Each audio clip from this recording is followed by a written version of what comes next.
ሃይ ቲክቶክ የዛሬ ኮሜንታችን ደግሞ ፎሎ አድርጌሻለሁ ለራት የሚሆን በዳቦ የሚበላ ነገር አሳይኝ ብላኛለች። ማንኛውም ሰው እኔን ፎሎ እና ሰብስክራይብ በማድረግ ማየት የሚፈልገውን ነገር ኮሜንት ላይ ቢጽፍልኝ ልሰራለት ዝግጁ ነኝ። እዚህ ጋር የሰራሁት ዶሮ ነው። በመጀመሪያ ትንሽ ዘይት ወይም ዘይቱን ታደርጋላችሁ። ከዛ ሽንኩርቱን ትንሽ ቡኒ ከለር እስከሚይዝ ድረስ ታቁላላላችሁ። ከዛ ቲማቲም መቃጠል የምትፈልጉ ከሆነ ደግሞ ቃሪያ አድርጋችሁ በደንብ ታቁላልታላችሁ ማለት ነው። ከዛ በኋላ የከታተፋችሁትን ዶሮ ታደርጋላችሁ። እኔ ዶሮውን እዚህ ጋር 8 ቦታ ነው የቆራረጥኩት። ቆዳውን አንስቼዋለሁ።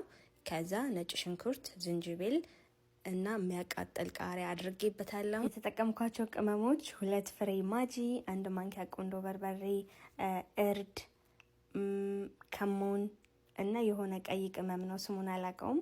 ከዛ 2 ማንኪያ ሳልሳ አድርጌያለሁ። ከዛ እሳቱን ቀንሳችሁ በደንብ ታማስሉታላችሁ።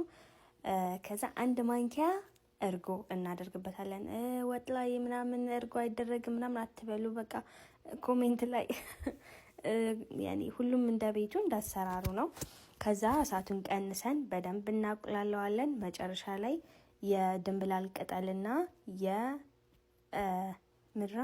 የሽንኩርት ቅጠል ወይም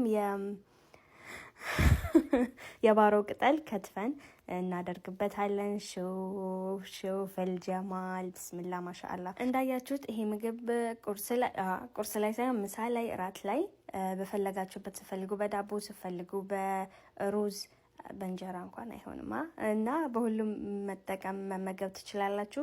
ፎሎ ሰብስክራይብ ማድረግ እንዳትረሱ። በሌላ ቪዲዮ እስከምንገናኝ ድረስ ባይ